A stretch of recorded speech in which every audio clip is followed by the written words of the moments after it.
Assalamualaikum warahmatullahi wabarakatuh. Perkenalkan nama saya Jihanul Aziza dengan NIM 22050211011 dengan nomor absen 5. Di sini saya akan menjelaskan ujian akhir statistik. Ya, baik. Di sini saya akan menjelaskan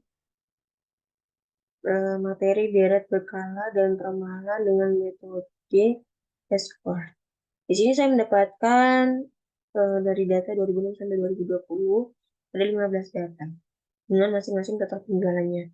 Setelah itu kita mencari tuh nilai X. Nilai X-nya itu dapat dari mana? Nilai tengahnya yaitu saya mendapatkan di 2013. Nilai tengahnya yaitu 70.362. Ini saya kasih angka 0, ke atas minus 1, minus 2, dan seterusnya. Terus ke bawah 1, 2, 3, dan seterusnya. Setelah itu saya mendapatkan mencari nilai Y dikali X. Y dikali X. Dengan hasil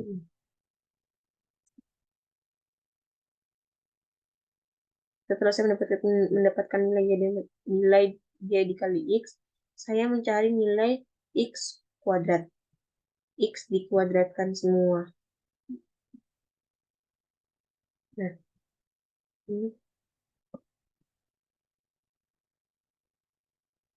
X dikuadratkan dulu. Ya.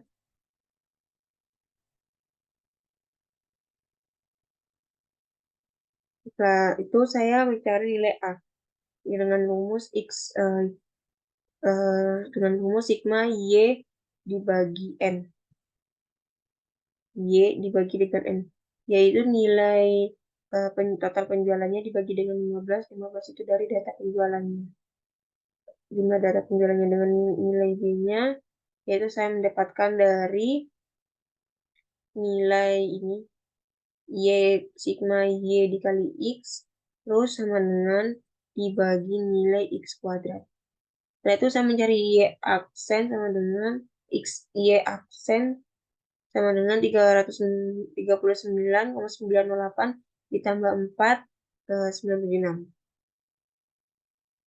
Nah, setelah saya mendapatkan nilai ini, saya mencari Y aksen 2025 dan 2029. Dengan rumusnya yaitu saya mencari Y aksen 2025 dengan cara yaitu nilai A ditambah dengan nilai B dikali dengan apa angkanya 2025 ini dan 2029 sama seperti itu. Lanjut saya cari ke jawaban korelasi dan refleksi materinya. Kalau korelasi itu saya mendapatkan dan refleksi dengan materi pertama, saya mencari Y dengan X1, di mana kita mencari X kuadrat, Y kuadrat, dan XY.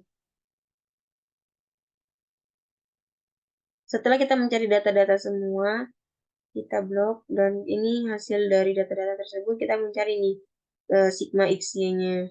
Kita turunin. Sigma XY, sigma X kuadrat dikali sigma Y kuadrat. Nah, ini dikali ini. Setelah itu diakarin SQRT.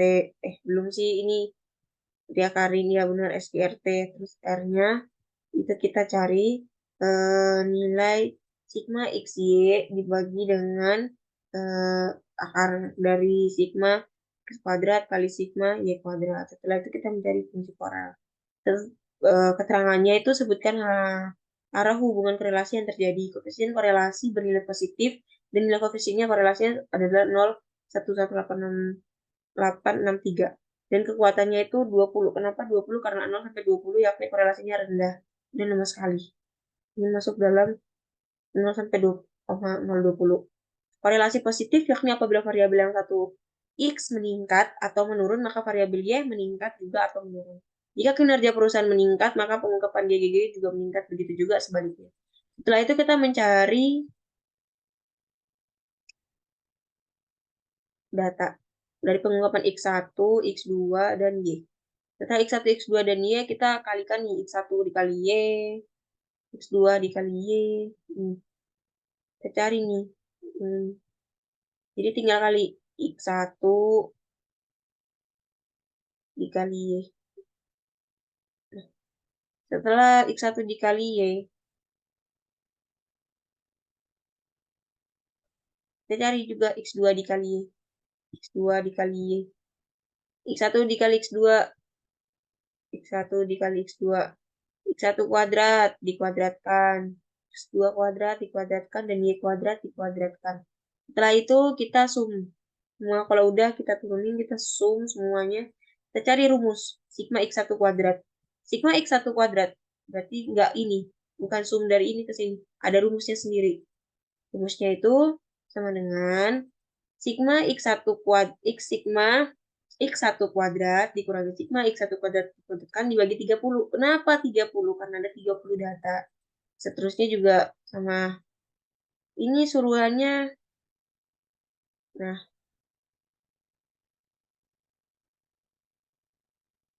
ini suruhannya. Jadi datanya yang disuruh juga ini sama. Dan carilah ini X1 X2. Nah, ini tuh langsung dibagi 30 semua. Ini dibagi 30 nih. Kenapa 30 data nih? Di ini sigmanya ini dibagi 30, ini dibagi 30, ini juga dibagi 30. Setelah itu kita cari B1, B2, dan A. B1, B2, dan A sama dengan eh, sigma sigma X2 kuadrat dikali dengan sigma X1 Y. Nah, dikurangi sigma X1 X2 dikali dengan sigma X2 Y. Dibagi dengan sigma X1 kuadrat dikali dengan sigma X2 kuadrat dikali dengan eh, sigma X2 Y dikuadratkan. Sama nih. Dengan B2. Dan nilai A-nya itu kita cari Y-nya ini, terus dikurangi 0,4 sama dengan B1 dikali dengan sigma X2Y, terus dikurangi B2 dikali dengan ini, dikali dengan X1. Nah, setelah ini, masuk nih. Buatlah persamaan reklasi linear berganda. Nah, rumus Y aksen sama dengan A tambah B1 X1 ditambah B2 X2.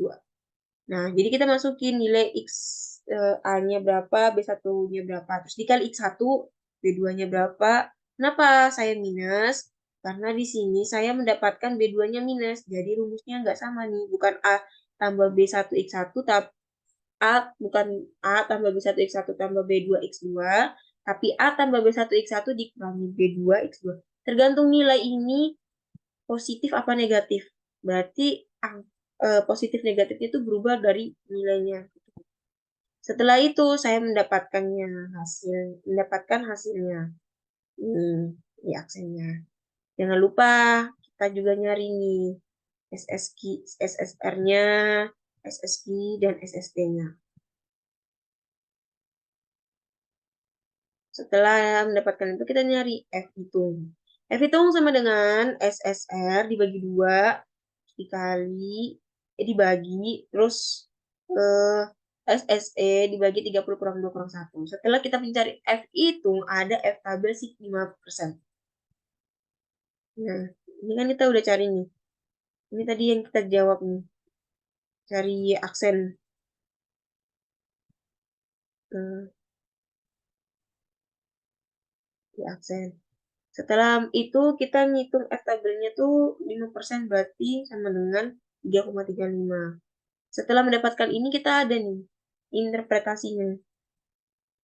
Nah, interpretasinya pengaruh antara pengungkapan X1 dan pengungkapan X2 terhadap kinerja perusahaan. Jadi jika variabel pengungkapan X1 itu GG meningkat satu satuan dengan asumsi variabel pengungkapan zakat tetap, maka kinerja perusahaan akan meningkat 1,4368. Dapat dari mana? Dapat dari B1. Jika variabel pengungkapan X2 meningkat satu satuan dengan asumsi variabel pengungkapan X1 tetap, maka kinerja perusahaan akan menurun. Nah, menurut itu dapat nilainya dari B2-nya. Terus jika variabel pengungkapan X1 dan pengungkapan X2 sama dengan 0, maka kinerja perusahaan adalah 140. Itu dapat dari mana? Dapat dari nilai A. Baik, sekian dari saya.